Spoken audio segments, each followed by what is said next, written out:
Pink ladies, T-birds, just happen to be watchers of my shit. My name is Jimmi Pynk, and it's the end of the world as we know it. Welcome to my nightmare, despite there is no moral to the story. There is no glory, it's gory. I gotta. So, we are back for Season 2, Episode 7 of the Boulay Brothers' Dragula. And, honey,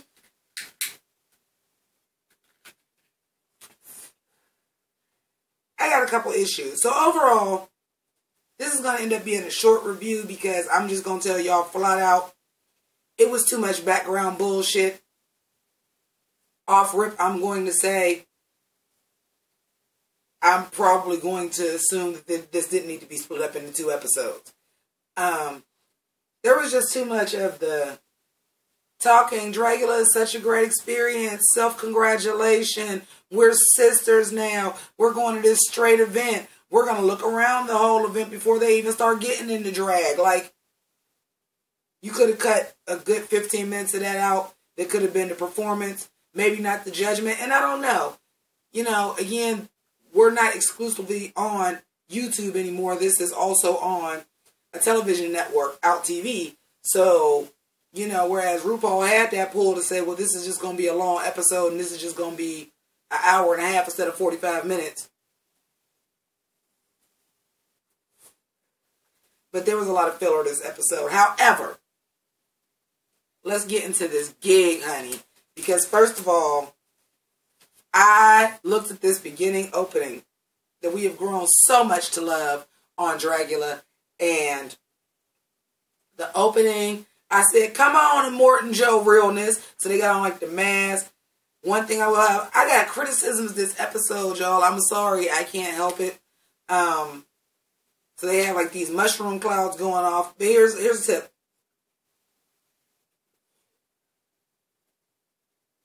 I shouldn't be able to tell that was the same mushroom cloud in every single shot. I'm like, we can't get a flip horizontal, like switch it up, adjust some coloring because all of them would not be the exact same color. It was just a lot of copy paste.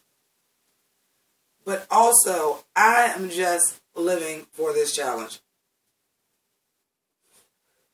I also wonder, do the Boulay do their openings after the whole show is over before they edit it? Because they mentioned the 4 Horsemen of the Apocalypse, and then we'll see in the challenge, the girls attempted to capture the 4 Horsewomen of the Apocalypse.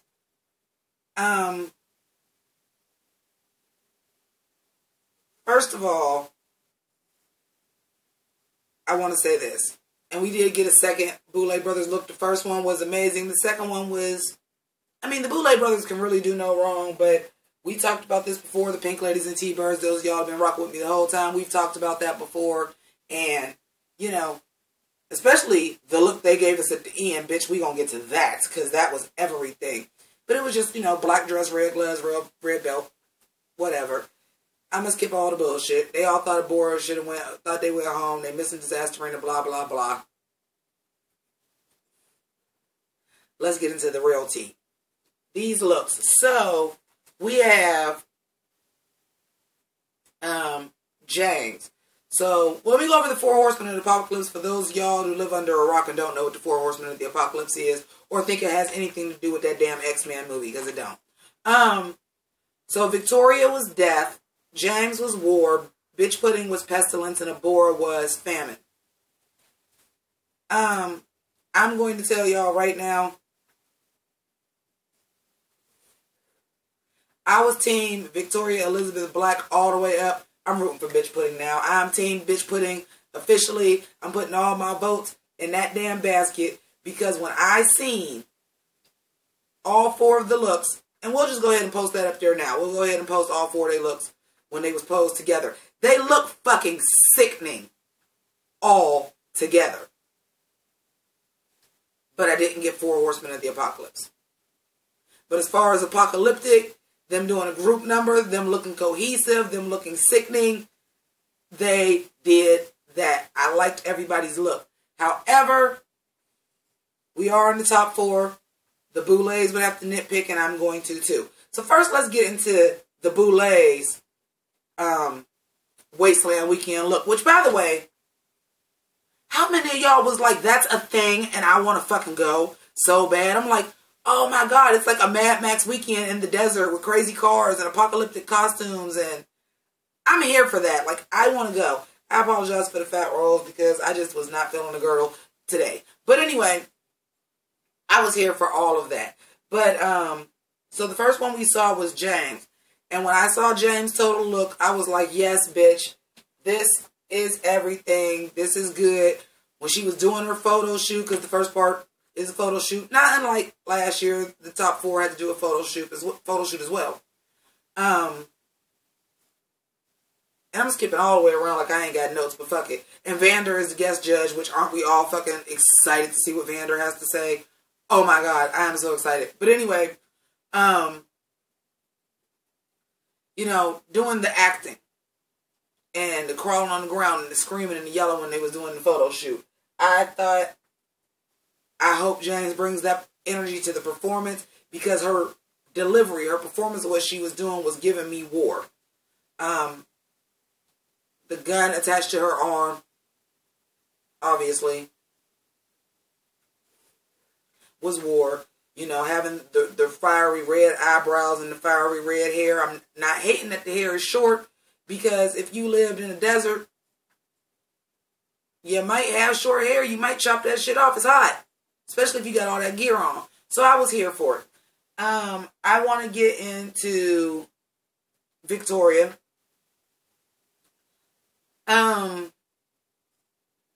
I thought this was a cool look. I really did. And I was taking my notes. And I'm like, okay, I like the look. I don't know if I love these black and yellow stripes that match the boots. But I get it. But I don't know if that's what I would have went with. And then I looked back at my notes. I thought the bitch was Pestilence. Because, you know, like the stripes, like that's a warning.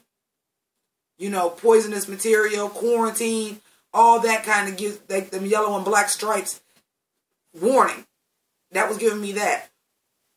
Once I seen bitch and realized, wait a minute, bitch, that's Pestilence. Victoria was death. Y'all.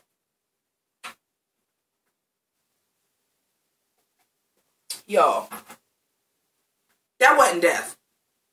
That wasn't death. That was a cool ass concept. I like the makeup matching the boots, and those were the only things that were striped. But I didn't see death. This would have been the time to do a skull face. Even though I know the bootlegs already came out and they had like their skull thing. But, I mean, it's Mad Max. Like, we see that.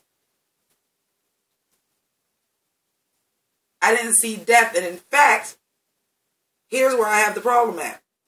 With the mohawk and what she was looking like, the intimidating presence, she actually looked like more like War than James did.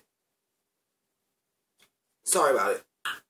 But I want to get into bitch. And bitch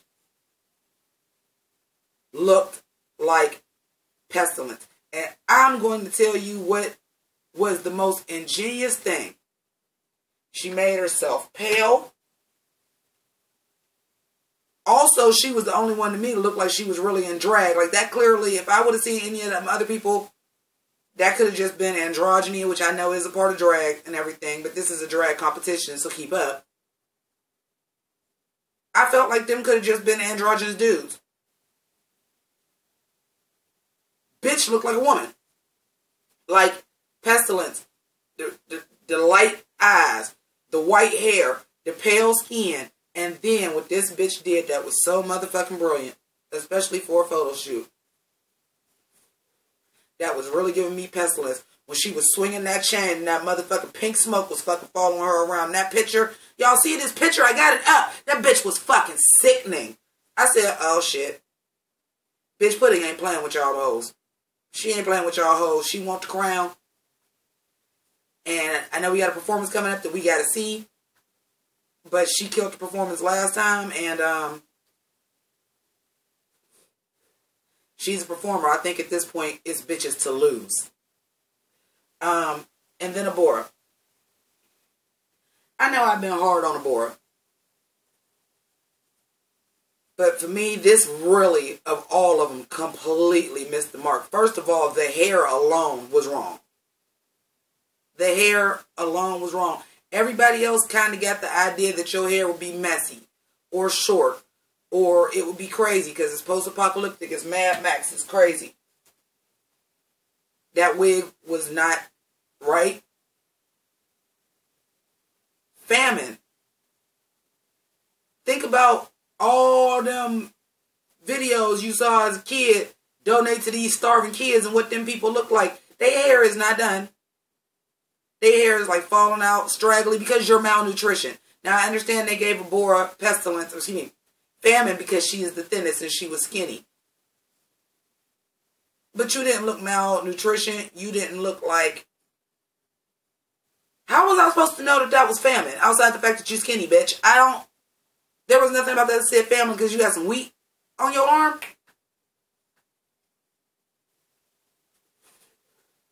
Where is like contouring your ribs so they look like they sunk in? Where is,